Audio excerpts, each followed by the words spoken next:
Si je vous dis Asus, il y a de grandes chances que vous pensiez au PC ou plus récemment aux consoles portables. Mais il faut savoir que le constructeur vend également des smartphones.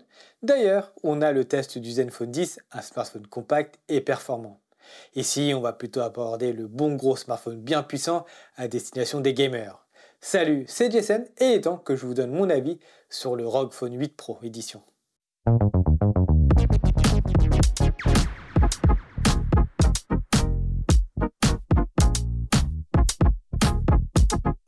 Pour bien faire comprendre que c'est le smartphone pour gamer, Asus a décidé de l'inclure dans la gamme ROG. Afin de bien envoyer le message, ici, c'est la priorité à la puissance. Du coup, quand on connaît la gamme ROG, on pourrait s'attendre à ce que ça soit la fête au RGB et tous les stéréotypes gaming dans son design. Contre toute attente, Asus a choisi la sobriété pour plaire au plus grand nombre. Moi, je ne suis pas spécialement la cible de ce type de smartphone et j'ai eu la bonne surprise de ne pas me traîner avec un appareil qui s'apparente à un PC portable gaming. Mais quand on le regarde de plus près, il y a des touches de design qui évoquent les codes du jeu mobile. Par exemple, on va retrouver un second port USB qui va permettre d'augmenter les possibilités d'usage. J'y reviens juste après. Sur la tranche droite, on a les habituels boutons d'alimentation et de volume, mais en plus, s'ajoutent deux capteurs à ultrasons pour simuler des gâchettes. Ce qui est cool, c'est que Asus a conservé le port jack, une bonne occasion de brancher ton casque gamer et ainsi ne faire aucun compromis sur la latence. Le dos du téléphone est clairement le champ d'expression des équipes d'Asus.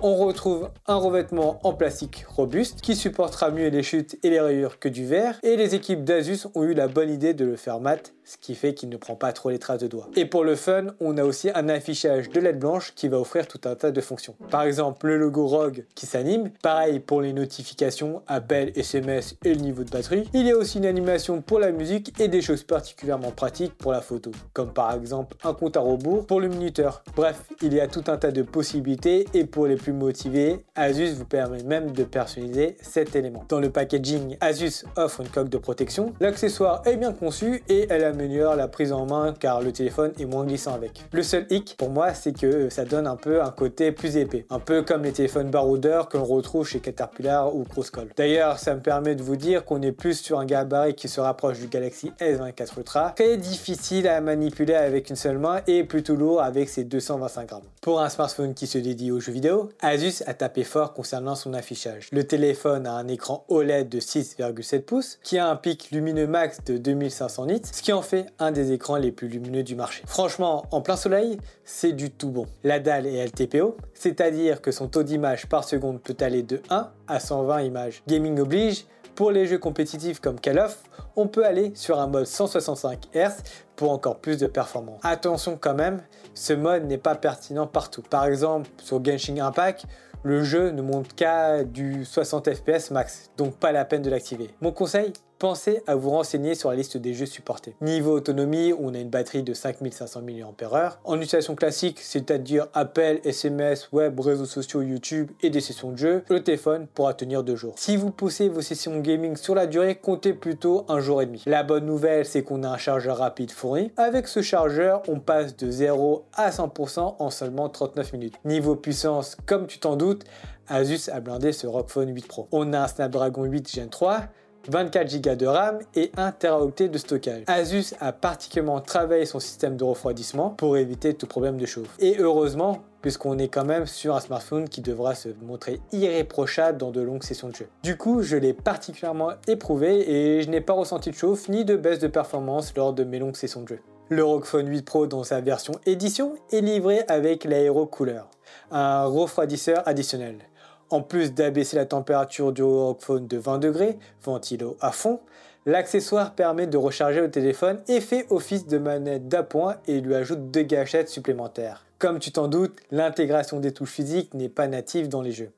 Asus n'étant pas un acteur incontournable dans le monde du smartphone, il n'a pas attendu la bonne volonté des développeurs pour intégrer ces solutions. La marque propose donc un outil de mapping des commandes tactiles pour prendre en charge les gâchettes présentes sur le smartphone et sur l'Aero Cooler. À l'utilisation, ce n'est pas intuitif et l'implémentation fait un peu usine à gaz. Je m'explique. Depuis l'application Amory Create, il faut que tu sélectionnes le jeu, télécharges le profil qui te convienne, puis une fois fait, tu lances le jeu pour faire apparaître le panneau Game Optimizer. Ensuite, tu sélectionnes le bouton AirTag pour finaliser la configuration des commandes, pour enfin choisir le profil téléchargé et espérer que ça soit le bon. Franchement, Asus, faudrait revoir l'expérience utilisateur. C'est pas du tout ergonomique, c'est long et en plus on doit s'y reprendre si on n'a pas sélectionné le bon profil. Bref, ça peut devenir décourageant. Et si tu penses qu'il n'y a que ça, laisse-moi te parler de l'aérocouleur qui retire la possibilité d'afficher le contenu sur un écran quand il est associé au téléphone. Ce téléphone m'a donné envie de faire du rétro gaming. Avec l'émulateur Dolphin et une manette de Switch Pro, je me suis relancé des parties de jeux de GameCube. L'expérience est vraiment bonne, surtout que tu peux également mapper les touches de la manette Nintendo avec l'UTR d'Asus. J'ai aussi lancé quelques parties de Call of Duty Mobile et de Genshin Impact et on retrouve vraiment le feeling d'une console, que ce soit portable ou de salon, en la branchant à une télé. Le ROG Phone 8 Pro utilise la dernière version en date d'Android 14. La marque annonce 2 ans de montée de version et 4 ans de patch de sécurité. Autant se le dire, ce n'est pas ouf, surtout quand tu regardes les autres qui proposent bien mieux. Asus a rajouté des fonctionnalités à l'intention des gamers.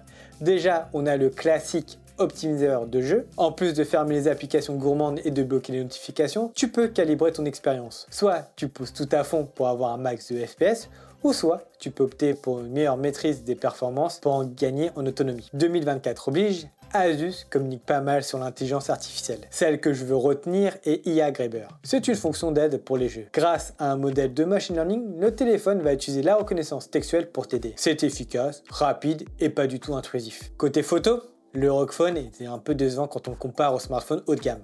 Attention, le téléphone reste bon, mais des détails font que le ROG Phone ne peut pas être considéré comme un bon photophone. Déjà, la plage dynamique n'est pas très bonne. Par exemple, sur cette photo, je suis bien exposé, mais les murs des bâtiments sont cramés. Pareil pour ce qui est du traitement logiciel des photos.